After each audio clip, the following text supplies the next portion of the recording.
हमारे यहाँ यही समस्या है कि हम लोग विधायक एक बनाना चाहते हैं, लेकिन जीतने के बाद 5-5 विधायक बन जाते हैं क्षेत्र में। ये तो बीजेपी सरकार तो चला नहीं, चला सरकार आरएसएस रही है। आरएसएस गुंडई है, वो गुंडई पे सब काम करता है। जिसको चाहता है जीते मोड़ देता है, जिसको चाहता है जीते तोड़ देता है। आज तक हमको बता दी मुसलमान जो है किसी चमार को अच्छी नौकरी करते हुए जला हो देख के जलता है क्या? नहीं जलता ना। लेकिन क्यों जो है बीजेपी के लोग जो जलते हैं चमार की अगर नौकरी करने लगे तो। नमस्ते, मेरा नाम सौरभ है। ये ललन टॉप की चुनाव यात्रा है। चुनाव के पहले कई फेजेस में लोगों ने बार बार एक शिकायत की कि इस बार रंगत कुछ फीकी लग रही है। चुनाव के जो रंग होते हैं वो कम नज़र आ रहे हैं। हम इस वक्त प्रतापगढ़ ज़िले में हैं। ज़िले की बड़ी ख्याति है। प्रयागराज में लोग अतिरिक्त ठसक के साथ कहते हैं प्रतापगढ़ से हैं। ये ठसक लखनऊ दिल्ली तक जाती है और उसी ठसक का एक नज़ारा दिखा। हम रामपुर खास की तरफ जा रहे थे तो हमें सड़क की दूसरी तरफ घोड़े पर सवार एक चचा और उनके पीछे पीछे बाइक पर सवार नौजवान नज़र आए। तो हमने बाइक रैलियाँ तो खूब देखी थी, लेकिन बाइक रैली को लीड करते हुए एक घोड़ा रैली कम देखी थी। और ये अजय यादव हैं, मैनेजिंग डायरेक्टर पार्वती हॉस्पिटल। ये विधानसभा रानीगंज से बसपा के कैंडिडेट हैं और घोड़े का नाम राजा है, ऐसा मैं बताया गया। आपका क्या नाम है? चंद्रकांत मिश्रा। चंद्रकांत जी, कितना पैसा लग रहा है प्रचार में? हम निस्वार्थ हैं सर। निस्वार्थ हैं। हाँ। किस पार्टी से जुड़े हुए हैं? बहुजन समाज पार्टी। कब से जुड़े हैं? हम तो साहब बहुत दिन से जुड़े हैं, आज नए नहीं जुड़े हैं। कितने दिन से? कम से कम 10 वर्ष से, 10 साल पहले से। 10 साल से। क्या अच्छा लगता है बसपा में आपको? बसपा में हमको सब अच्छा लगता है, खराब कुछ नहीं लगता है। यहाँ पर जो कुछ होता है भाईचारे के साथ होता है। यहाँ पर हम एक जात विशेष को वोट दे करके एक विधायक की जगह 5-5 विधायक बना देते हैं, यही गलत है। एक विधानसभा में एक ही विधायक होना चाहिए, वही विधायक होता है। हमारे यहाँ यही समस्या है कि हम लोग विधायक एक बनाना चाहते हैं, लेकिन जीतने के बाद 5-5 विधायक बन जाते हैं क्षेत्र में। ये बताइए कि अभी तो चुनाव का प्रचार है तो आप कह रहे हैं कि आप निस्वार्थ जुड़े हैं। जब चुनाव प्रचार नहीं होता है तब आप क्या काम करते हैं? तब हम साहब घोड़ा रेस जहाँ होता है घोड़ा रेस लड़ते हैं, बाकी लगन में जो है अपना। अच्छा, घोड़ा रेस करते हैं। आपको भी पहचानता है? ये सबको पहचानता है। हाँ, दंगल लड़ता है। ये दंगल कैसे लड़ता है घोड़ा? एक सेकंड, हाँ थोड़ा इधर बात करने दीजिए। हाँ, जैसे साहब क्रिकेट होता है। साहब मत बोलिए, आपके लड़के की उम्र का हूँ, चाचा हैं आप हमारे। साहब मत बोलिए, मेरा नाम सौरभ है। सौरभ बोलिए। जैसे बहुत घोड़े इकट्ठे होते हैं, वो दौड़ाए जाते हैं। कहाँ पे होती है ये घुड़सवारी रेस? ये हमारे रखा में VIP रेस होती है। VIP रेस? हाँ। पैसा वैसा लगता है? नहीं, पैसा नहीं लगता है, जीतने पर इनाम मिलता है। इनाम मिलता है? कितना इनाम मिल जाता है? राजा ने कितना इनाम जीता है? राजा ने साहब 51,000 रुपया जीता है इनाम में। भाई स्टार घोड़ा है ये तो। अच्छा, तो आप घुड़सवारी मतलब रेस वगैरह में हिस्सा लेते हैं और शादी ब्याह में भी बुकिंग होती है? हाँ साहब, हाँ सर, हाँ। जलवा है राजा का। अब जरा ये समझ लें कि अजय यादव का क्या हिसाब किताब है। आप लोग समर्थक हैं इनके? क्या नाम है आपका? वेद प्रकाश। वेद प्रकाश। क्या करते हो भैया? इधर आ जाओ थोड़ा सा। पढ़ाई करते हैं सर। पढ़ाई? क्या पढ़ाई कर रहे हो? ग्रेजुएशन कर रहे हैं। थोड़ा विस्तार से बताओ। ग्रेजुएशन। ये दीर्घोत्तरीय सवाल है, तुम एकदम एक लाइन में जवाब दे रहे हो। BA कर रहे हैं, BA फाइनल है। ये भी आपकी प्रचार गाड़ी है क्या? थोड़ा इसका भोपू बंद करवा दीजिए। हाँ, अरे वहीं जाके बोलना पड़ेगा। हाँ बताओ। BA कर रहे हैं फाइनल। नाम बताया आपने? वेद प्रकाश। वेद प्रकाश। आगे क्या करने का इरादा है? तुम भी नेता बनोगे आगे भैया? जी सर, मैं समाज में जो है जो दबे कुचले लोग हैं जिनका शोषण हो रहा है, मैं उन्हीं के साथ खड़ा हूँ, उन्हीं के साथ सहयोग करना चाहता हूँ। राजनीति करना चाहते हो? तो पहले क्या प्रधानी लड़ोगे कि जिला पंचायती? मैं BDC के चुनाव लड़ चुका हूँ। BDC क्या नतीजा रहा? 20 वोट से हारा था। 20 वोट। तो अब आगे क्या इरादा है? अब हमारे यहाँ तो नगर पंचायत हो गया है। हाँ, फिर भी हम सभासद चुनाव लड़ेंगे। सभासद का चुनाव लड़ोगे? जी। अच्छा, ये बताओ, जैसे राजनीति में लोग कहते हैं कि 2 चीज़ें बड़ी ज़रूरी हैं, लोगों का सहयोग और आर्थिक सहयोग। तो आर्थिक इंतजाम कैसे करोगे? मेरे पिताजी जो है जल निगम में थे, रिटायर हो गए हैं। मेरे बड़े भाई जो हैं सफाई कर्मी में हैं। हमारे भाभी जो हैं वो भी सरकारी रोजगार हैं। अच्छा, तो वो घर में सब लोग सेटल्ड हैं? जी। तो आप नेतागिरी पे हमको तो घर वालों ने क्या कहा जब वेद ने कहा कि हम नेतागिरी करेंगे? वेद प्रकाश नाम बताया ना? जी। हाँ। तो घर वालों की क्या प्रतिक्रिया थी? घर वालों ने कहा कि ठीक है जाओ, तो हम जो 5-7 साल से सर बहुजन समाज पार्टी में काम कर रहे हैं। बसपा से जुड़े हुए जी। अजय यादव लोगों ने कहा कि अभी नए नए जुड़े हैं बसपा से। कौन कहता है? अजय यादव जुड़े हैं? हाँ, नहीं, अजय यादव ऐसी बात नहीं कि अजय भैया भी नए नए जुड़े हैं। उनका चॉइस था, वो भी समाज में काम करना चाहते थे। हाँ, तो बहुत से लोगों ने यहाँ कहा कि हाँ भाई आप भी आइए, तो बहन जी के पास गए, उनको मिला टिकट, वो मैदान में आए। तो पहले यहाँ सब लोगों से पूछा कि भाई हम चुनाव लड़ना चाहते हैं, हाँ सहयोग आपका मिलेगा कि नहीं मिलेगा। तो हम लोगों ने सपोर्ट किया, भाई आप टिकट लीजिए, तो अगर बहन जी समर्थन आपको देती हैं तो हम लोग आपको समर्थन देंगे। तो खुला चैलेंज हो गया, हम लोग खुला सपोर्ट कर रहे हैं, हम लोग निःशुल्क प्रचार कर रहे हैं। हम लोग घर से भी 22-25 किलोमीटर कम से कम राउंड मार के आ रहे हैं। कोई स्वार्थ नहीं है ना कि कोई कुछ है। पार्टी का जी हम लोग पार्टी का मजबूत करते हैं, क्योंकि बीजेपी जो है जब 10 साल से बीजेपी थी, 10 साल में सिर्फ दलितों हाँ मतलब प्रदेश में 5 साल में सिर्फ बहनों का ही बलात्कार हुआ है। शूद्र ही कास्ट का ही बलात्कार होता है, शूद्र का शोषण होता है, इन्हीं के बहन बेटियों का बलात्कार होता है, इन्हीं को शिक्षा से वंचित किया जाता है। ना इनके पास रहने का व्यवस्था है, ना पढ़ने की व्यवस्था है, ना स्कूल है, ना हॉस्पिटल है, इनके पास कोई व्यवस्था नहीं है। सारी की सारी व्यवस्था बीजेपी वालों ने इनका छीन लिया, जो कुछ था वो भी छीन लिया आज के 5 साल में। जी। और उसके 5 साल सपा सरकार थी, उसके बारे में क्या सोच रहे हैं? सपा सरकार कम से कम इससे जो है 50% हमारे लिए बेहतर थी। हाँ, लेकिन उसमें भी जातिवाद दिखाया जाता था कि मैं दलित हूँ, मैं चमार हूँ, ये केवट हैं, ये हीर हैं, ये फलाना है, डिमका हैं। इस तरह से हम लोगों के साथ वहाँ व्यवहार किया जाता था। लेकिन बहुजन समाज पार्टी में ऐसा कुछ नहीं होता, क्योंकि यहाँ सर्वजन सुखाय सर्वजन हिताय के बात किया जाता है। और जैसे आप ये बता रहे हैं हमको, बसपा ना 2012 के बाद से लगातार चुनाव हार रही है, उसकी क्या वजह लगती है? उसकी देखिए, उसमें कुछ तो ईवीएम की बात है। ईवीएम की क्या बात, थोड़ा विस्तार से बताइए। ईवीएम ये है, अब कोई भी जैसे कंप्यूटर है, कंप्यूटर कोई भी बनाया हो उसको, लेकिन उसको चला कौन रहा है? इंसान ही चला रहा है। कम मोबाइल बनी है, उसको कौन चला रहा है? उसमें हम जो चाहेंगे वो कर सकते हैं, जो चाहे उससे सेटिंग हम बदल सकते हैं। तो ईवीएम में भी वही व्यवस्था है, वही सारी व्यवस्था उसमें भी है। जिससे जो चाहेंगे हम वो 1 वोट है 10 वोट बना सकते हैं, 2 वोट है हम 20 वोट बना सकते हैं, 3 वोट है 30 वोट बना सकते हैं। वो हमारी व्यवस्था है। अभी कानपुर में कल परसों जो है वो कर्मचारी जमा करने गए थे ईवीएम, वो जो है अधिकारी खोल पहले वहाँ जमा नहीं किए, उसका सील तोड़ दिए। तोड़ करके जो है उसको वहाँ इधर उधर कर रहे हैं। क्या जरूरत है सब करने की? ये तो बीजेपी सरकार तो चला नहीं, चला तो सरकार आरएसएस रही है। आरएसएस गुंडई है, वो गुंडई पे सब काम करता है। जिसको चाहता है जिधर मोड़ देता है, जिसको चाहता है जिधर तोड़ देता है, यही कर रहा है। जैसे आप वेद प्रकाश जी ये बात कह रहे हैं ईवीएम के बारे में, लेकिन मायावती जी ने तो अभी चुनाव में जो रैलियां कर रही हैं उसमें ये नहीं कहा कि हमें ईवीएम पे शक है। बहन जी ने जब लोकसभा का चुनाव हुआ था, जब चुनाव का काउंटिंग हुआ, काउंटिंग के बाद बहन जी ने तत्काल सबसे पहले बहन जी ही ने आवाज़ उठाई थी कि ईवीएम में गड़बड़ी है, ईवीएम की वजह से मतदान जो है गलत हुआ है। सच है? शायद सच होगा आपके हिसाब से, हमारे हिसाब से सच है। बोल रहे हैं, फिर उम्मीद कर रहे हैं कि मैं मौके पे फैक्ट चेक करूं। इसलिए मैं कह रहा हूँ कि आप ही लोगों की बदौलत मैं भी चलता हूँ। आप ही लोगों को मैं देखता हूँ, आपको मैं बहुत देखता हूँ, बहुत लाइक करता हूँ, बहुत पसंद करता हूँ मैं आपको भाई। Thank you. मैं, क्योंकि आप जो बोलते हैं सच बोलते हैं, जो भी बोलते हैं सच बोलते हैं, मुंह तोड़ जवाब देते हैं सामने, चाहे वो नेता हो, चाहे मंत्री हो, चाहे प्रधानमंत्री हो, चाहे जो भी हो, आप उसके सामने उसी की बात को जवाब दे देते हैं। सबसे अच्छा हमको ये लगता है। यहाँ आपको कैसे जवाब दें? यहाँ तो आप भी बताएं प्रतापगढ़ का भौकाल, और कहते हैं 100 पढ़ा 1 प्रताप गढ़ा। ये ऐसा क्यों बोलते हैं? कहावत है, जो कहा होगा बहुत बड़ा लंठ है। जो कहा होगा बहुत बड़ा। अरे अच्छा, ये बताइए क्या? एक मिनट, हम कह रहे हैं बाबा साहब जब नहीं थे ना, तब पढ़ा लिखा नहीं था प्रतापगढ़ में, तब पढ़ा लिखा नहीं था।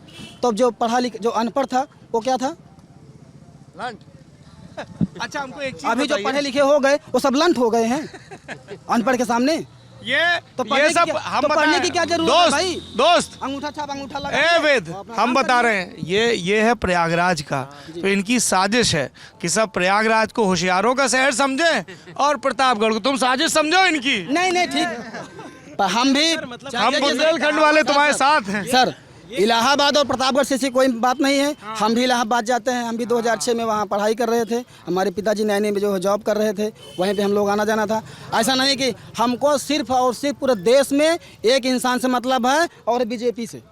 बीजेपी से, बहुजन हाँ, बीएसपी से? नहीं बीजेपी आपको बीजेपी से मतलब है? इसलिए मतलब को ये नहीं दोस्ती थोड़ी है, उससे बहुत बड़ी दुश्मनी हमारी है। लेकिन इसलिए ये सपा वाले तो कहते हैं कि बसपा मिली हुई है भाजपा के साथ। हम भी तो कह रहे हैं बीजेपी मिली है सपा से। कैसे, समझाइए।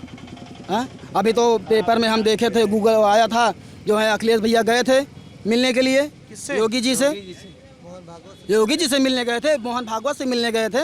मुलायम सिंह जी एक शादी में मिल गए थे। तो क्यों गए थे भाई? हम कह रहे हैं आप पार्टी वाले, आप अपनी पार्टी देखिए, वो अपनी पार्टी देखेंगे, क्यों मिलने जा रहे हो उनसे?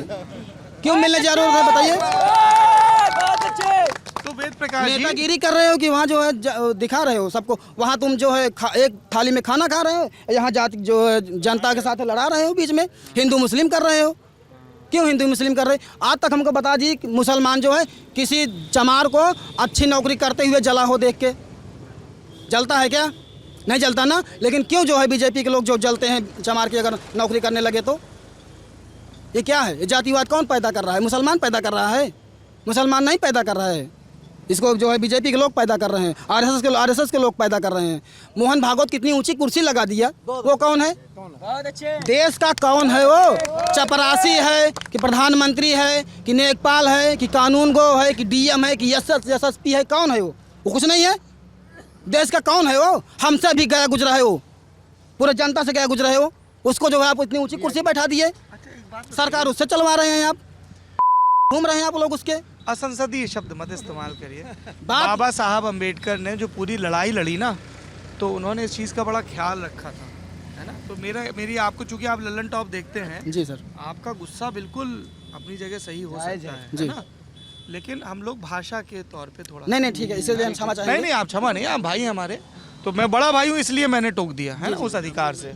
हाँ, कि भाषा हम ठीक रखें, बाकी आपको जिसकी आलोचना करनी लोकतंत्र में। अच्छा ये बताओ वेद प्रकाश, जैसे तुमने ये सब चीज़ें कही है ना, ये तुम्हारी राय है, लेकिन बहन जी जब पहली बार मुख्यमंत्री बनी तब भी भाजपा के सहयोग से बनी, दूसरी बार बनी तब भी भाजपा के सहयोग से बनी, तीसरी बार बनी तब भी भाजपा के सहयोग से बनी। तो मान्यवर कांशीराम को तो गुरेज नहीं था किसी भी पार्टी से समर्थन लेने में। देखिए, एक बार पूरे बहुमत से भी बहन जी की सरकार बनी है 2007 में, ना चौथी बार जब ना, तो उसमें तो किसी का सहयोग नहीं था। हम कह रहे हैं अगर हमको कुछ पाना है तो हमको कुछ खोना भी पड़ेगा। अब बहन जी जब लोग यहाँ बहुत प्रचार कर रहे हैं कि जो 300 सीट 50 सीट बिक गई है, ये हुआ वो हुआ, यही कह रहे हैं ना, कह रहे हैं सर। यही चर्चा कर रहे हैं ना बहुजन समाज पार्टी का, यही कर रहे हैं कि हाँ बीजेपी से गठबंधन करेंगी आगे चल के। हम कह रहे हैं हो सकता है बहन जी इसलिए गठबंधन कर रही हो कि उनको लोकसभा की बात हो। क्या लोकसभा की बात? लोकसभा में जो है वो आगे चल के लोकसभा का अपना देखना चाहती हूँ, ये भी तो हो सकता है। अच्छा, ये ऐसा सुनने में आ रहा है कुछ? नहीं मैं अपनी व्यक्तिगत बात कर रहा हूँ, मैं अपनी व्यक्तिगत बात कर रहा हूँ, क्योंकि ये नहीं मैं किसी को कह रहा हूँ, मैं किसी के ऊपर नहीं बोल रहा हूँ, मैं किसी के ऊपर नहीं कह रहा, मैं कटाक्ष नहीं कर रहा, मैं अपनी व्यक्तिगत बात कर रहा हूँ। ऐसा आदमी ऐसा हो सकता है कि बहन जी लोकसभा देख रहे हैं, देख सुनाओ, तब अगर हो सकता है, इसलिए यहाँ अगर गठबंधन करके आगे चल के वो लोकसभा की बात कर रही हूँ उनसे, भाजपा से। हाँ यही हो सकता है। जरूरी नहीं है कि हम किसी को पार्टी को पकड़ कर गठबंधन कर लें तो उनके साथ हम जातिवाद करेंगे, ऐसा नहीं है। बहुजन समाज पार्टी में हर, चाहे वो ब्राह्मण हो, चाहे क्षत्रिय हो, चाहे शूद्र हो, चाहे वैश्य हो, चाहे जो भी हो, सबके साथ एक समानता का सम्मान किया। सर्वजन वाला नारा है। हाँ, सर्वजन सुखाए सर्वजन हिताय की बात उसमें हुई। तो ये पार्टी सबसे बेस्ट और सबसे अच्छी है। मुझे बड़ा अच्छा लगा वेद कि तुम बड़े आर्टिकुलेट हो। ये पार्टी के बड़े नेता हैं क्या? नहीं, आपने वहाँ से कहा कि आप इनसे पूछ रहे हो, इनसे नहीं पूछ रहे। आपका नाम क्या है? हमारा नाम राजकुमार रतन है। राजकुमार रतन जी, कोई जिम्मेदारी है पार्टी में आपके पास? जी, मैं विधानसभा का उपाध्यक्ष हूँ। और आपका क्या नाम है? पूर्व जिला प्रभारी बहुजन समाज पार्टी रामफेर गौतम। रामफेर गौतम। ये बड़े नेता हैं, हायरार्की में हैं, जिला प्रभारी रहे हैं। तो जिला प्रभारी और भी रहे हैं, मंडल में भी रहे हैं। मेरी जानकारी में कमी है इसलिए पूछा, मतलब ऐसे बड़े नेता से सीधे सीधे परिचय नहीं पूछना चाहिए, लेकिन मैं प्रतापगढ़ पहली बार आया हूँ। बड़ा छोटा बहुजन समाज पार्टी में कोई भी बड़ा छोटा नेता है ही नहीं। अच्छा, सभी कार्यकर्ता हैं। माननीय बहन जी एक नेता है बस। और भारत में गौतम जी मुझे एक चीज़ का जवाब दीजिए। 2017 में जब विधानसभा चुनाव के नतीजे आए थे तो बसपा 20 के नीचे आ गई थी, ठीक है, और तब से अब तक पार्टी के कई बड़े नेता, जैसे अंबेडकर नगर में राजभर जी, वर्मा जी, यहीं प्रतापगढ़ में असर रखने वाले इंद्रजीत सरोज जी, कई बड़े नेता पार्टी छोड़कर चले गए। बांदा के नसीमुद्दीन सिद्दीकी चले गए, है ना, पूरे प्रदेश में इस तरह खबरें आई। क्या वजह है कि ये जो पुराने मिशनरी नेता हैं, बामसेफ के ज़माने के नेता हैं, ये पार्टी छोड़कर जा रहे हैं? उसमें रीजन है जी। अभी आप समझ लीजिए, बहुजन समाज आज जितने भी बड़े नेता हैं, चाहे इंद्रजीत सरोज हों, चाहे स्वामी प्रसाद मौर्य हों, चाहे राज बहादुर जी हों, चले गए हो तो, और अभी सोनेलाल जी बहादुर जी तो सबसे पहले गए थे 90 के दशक में। सोनेलाल जी चले गए। सब बहुजन समाज पार्टी ऐसी नेता की फैक्ट्री है। बहुजन समाज पार्टी ये नेता बनाती है, बहुजन समाज पार्टी, क्योंकि यहाँ अनुशासन है। बहुजन समाज पार्टी में अनुशासन है। भारत की नंबर 1 अनुशासित पार्टी बहुजन समाज पार्टी है। यहाँ जो भी गए हैं अपने स्वार्थ में गए हैं। जब तक उनको स्वामी प्रसाद मौर्य जी थे, 7 लाल बत्ती उनके यहाँ होती थी। 7 लाल बत्ती होती थी तमाम उनकी बहू। हाँ सर, इतना जलवा था। फिर क्या, कहाँ खटक गई बात ये खटक गई कि वो अपने मार्ग से भटक गए। बाबा साहब अम्बेडकर के मिशन को भूल गए वो। और बाबा साहब अम्बेडकर के जब मिशन को भूल गए तो बहुजन वाले उनको भूल गए। क्योंकि जो आदमी ज़मीन का आदमी हो उसको 5-4 बार मंत्री बनाना बहुजन समाज का एक बहुत बड़ा योगदान है। और वो अपना क्षेत्र नहीं बना सके आज तक। जिस क्षेत्र माने पूरे यूपी के मंत्री थे, तो आपको एक विधानसभा तो बना देनी चाहिए। अपना सारा काम उसमें लगाते तो आज आपको दौड़ना नहीं पड़ता। लेकिन ये उनका काम बहुजन समाज के हित में नहीं रहा। अच्छा, कई लोग ये भी कहते हैं, टिकट के चक्कर में अपना ये भी कहते हैं कि जैसे काशीराम जी ने परिवार को पार्टी से अलग रखा है ना, उनके जो पूरे संकल्प रहे, सब कुछ रहा। लोग विपक्षी ये भी इल्ज़ाम लगाते हैं कि मायावती जी तो अपने परिवार को आगे बढ़ा रही हैं, पहले अपने भाई को लाई और अब भतीजे को ले आई। नहीं, ऐसा कुछ नहीं है।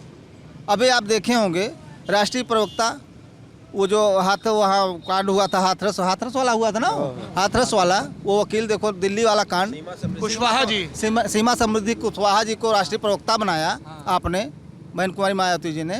तो ऐसा नहीं है, जो निस्वार्थ बहुजन समाज पार्टी में आएंगे वो टिक पाएंगे, बाकी तो बिक जाते हैं। ये लोग खाली अपने टिकट के लिए, स्वामी प्रसाद मौर्य हों चाहे इंद्रजीत सरोज ही हों, टिकट के लिए और इन सबसे सिस्टमों के लिए चले जाते हैं। ऐसा कुछ नहीं। हाँ, क्या कह रहे हैं चाचा? आगे आइए। क्या नाम है आपका? विनोद सोनी मेरा नाम है साहब। साहब मत बोलिए, आप तो बड़े बुजुर्ग हैं हमारे, बोलिए। पुत्र मोह में ऐसा हुआ और बाकी ऐसी कोई बात नहीं। बहन जी ने उनको बहुत कुछ दिया है। मतलब जो भी बच्चों ने जिसका नेताओं, सब अपने अपने बच्चों की लालच में चले गए। नहीं, कुछ लोग हैं पुत्र मोह में, धृतराष्ट्र। अच्छा, हमको एक आखिरी सवाल का जवाब दीजिए, है ना। कार्यकर्ता सब बात मानते हैं अपने नेतृत्व की। ये बसपा से जो भी नेता छोड़ के जाते हैं वो ये इल्ज़ाम लगाते हैं कि पैसे लेके टिकट दे दिया जाता है। आप लोग क्या सोचते हैं इसमें? लेकिन ऐसा है साहब, जब आते हैं तब तो नहीं कहते हैं, और जब यहाँ से निकल जाते हैं तब कहते हैं, जब वो मजबूत हो जाते हैं। और जब तक वो कमज़ोर हैं, हम जैसे जितने गरीब कार्यकर्ता हैं पार्टी के, हम लोग एक जनमन धन से तन से पार्टी समर्पित हैं। और जब जो मोटा हो गया तो दूसरा रास्ता अपना अख्तियार कर लिया। ये एक बात है। चाचा आगे आइए, ये तो हमको सबसे बुजुर्ग लग रहे हैं इस कारवां में। नमस्ते, क्या नाम है आपका? जय भीम। भगवती प्रसाद। भगवती प्रसाद जी, क्या करते हैं चाचा आप? घर पे ही रहते हैं। क्या बोल रहे हैं? करते हैं। जय भीम बोलिए, कह रहे हैं। जय भीम। मैंने आपको जय भीम कहा ना, तो आप पलट के नहीं बोले तो इसलिए टोका। हाँ, कोई बात नहीं, बुजुर्ग हैं। क्या काम करते हैं आप? घर में खेती बाड़ी करते हैं। खेती बाड़ी। गाँव में ही। कैसा माहौल है अभी गाँव में? गाँव में हमारे यहाँ का माहौल ठीक चल रहा है। ठीक चल रहा है। हाँ जी। क्या अच्छा क्या हुआ, बुरा क्या हुआ पिछले 5 साल में गाँव में? अब पिछले 5 साल में क्या हुआ हुआ क्या, मोदी जी राशन दे रहे हैं और चावल दे रहे हैं, मिट्टी के तेल तो कुछ तो कर लिए, इसलिए अभी इससे कुछ होने वाला नहीं है, पेट भरने वाला नहीं है। 10 किलो मिलता है, उसमें से 2 किलो काट लेते हैं, 8 किलो भी नहीं मिलता है। यही सब मजबूरी है। आपने प्रधान को शिकायत की या अधिकारियों को? नहीं, किसी को नहीं किया है। ये राशन वाले गड़बड़ी करते हैं बहुत। हाँ, करते हैं जी, करते हैं। हमारे यहाँ पूरी यूनिट काट लेते हैं। एक यूनिट काट। हाँ, 5 यूनिट है तो 4 यूनिट के देते हैं, उसमें 23 किलो देंगे, 25 वो भी नहीं देंगे। और इसकी शिकायत किससे की जाए फिर? प्रधान से? प्रधान हमारे यहाँ है ही नहीं, अब खत्म हो गए हैं प्रधान। प्रधान का क्या नगर पंचायत? हाँ, नगर पंचायत हो गया। अगर हम किसी के पास शिकायत करेंगे तो सुनेगा कौन? अधिकारी नहीं सुनते हैं। कैसे सुनेंगे? उनके ऊपर रखा है ना, बोझा रखे हैं सर पे, देखिए वो यहाँ दबा जो है, देते हैं, पूरा सुनेंगे नीचे से कैसे? लेकर के ऊपर तक सारे लोग करप्ट हो चुके हैं। जो बीजेपी की जो मूलभूत सुविधाएं हैं वो लोगों तक पहुंच नहीं पा रही हैं और शोषणकर्ता इसमें भरे पड़े हैं। वो लोगों का इस तरीके से शोषण करते हैं कि जैसे वो जो है समाज का एक तरीके से शोषण कर रहे हैं। क्या बोल रहे हैं चाचा? राशन आता है कोटे में, यूनिट भी काट लेते हैं, तौल भी कम है, यही सब समस्या है। चलिए, एक राशन को लेके प्रयास करके उनको हटाते हैं तो पैसा दे करके, उनके पास पैसा है, लूट पाट के रखे हैं, वो फिर बहाल हो जाते हैं। हम लोगों को सारा कराया फिर। भ्रष्टाचार एक बड़ा मुद्दा है। हाँ, चलिए अब हम लोग प्रतापगढ़ में और आगे बढ़ते हैं। आप लोगों से बहुत जानकारी मिली। क्या नाम है भैया आपका? मोनू। क्या करते हो? कुछ नहीं क्या करता हूँ का।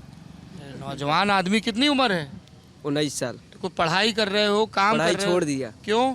हाँ, थोड़ा मजबूरी थी। बताओ क्या मजबूरी? हाँ पैसे की कमी थी? हाँ जी।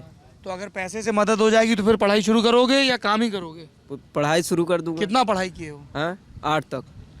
8 तक? तो कितने साल हो गए पढ़ाई छोड़े? अरे हो गया 3 साल। 3 साल से पढ़ाई नहीं कर रहे। तो पढ़ाई अगर कर लेते तो क्या बनते आगे चल के? क्या सोचा था? क्या सोचा था? कुछ भी नहीं क्या सोचा था। अरे यार, इतने निराश ना दिखो भाई, तुम नौजवान आदमी हो। है, तुम्हारा क्या नाम है? अरविंद कुमार। तुम क्या करते हो अरविंद? पढ़ाई करता हूँ अभी। क्या पढ़ाई कर रहे हो? इंटर में हूँ, अभी पढ़ाई कर रहा हूँ। क्या करोगे और पढ़ लोगे जब फिर?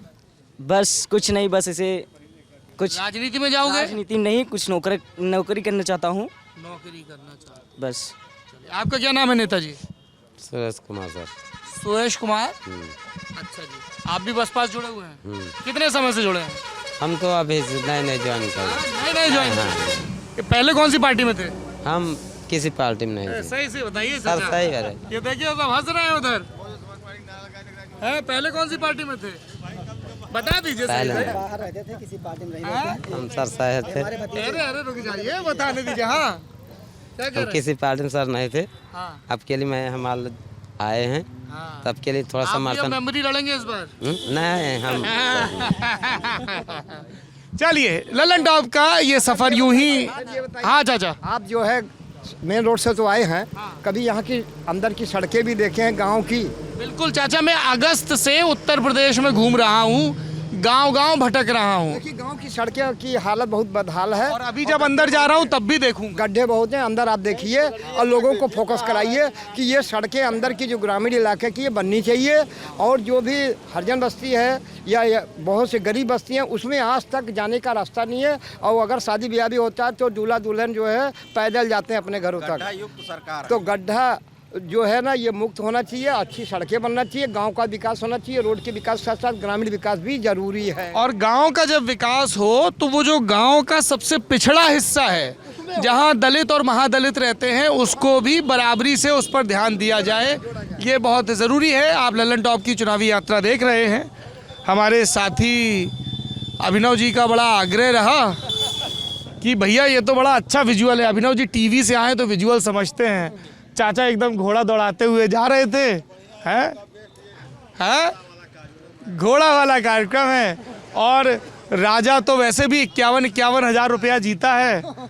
तो अब देखते हैं यूपी में कौन जीतता है। 10 मार्च को किसके माथे पर विजय का तिलक लगता है। देखते रहिए ललन टॉप। सर वो अपना यूपी वाला चैनल है उसको भी लोग सब्सक्राइब करें। हाँ देखो, ये आज ही हम होंक रहे थे टीम मीटिंग में सबको। अगर आप बिहाइंड द सीन चीज़ें समझना चाहते हैं और ललन टॉप के रिपोर्टर से सवाल पूछना चाहते हैं तो ललन टॉप यूपी सब्सक्राइब करिए। आज ही से उस पर लाइव शुरू होगा। हाँ शुरू होगा। जल्दी से जाइए, ललन टॉप यूपी सर्च करिए। Thank you.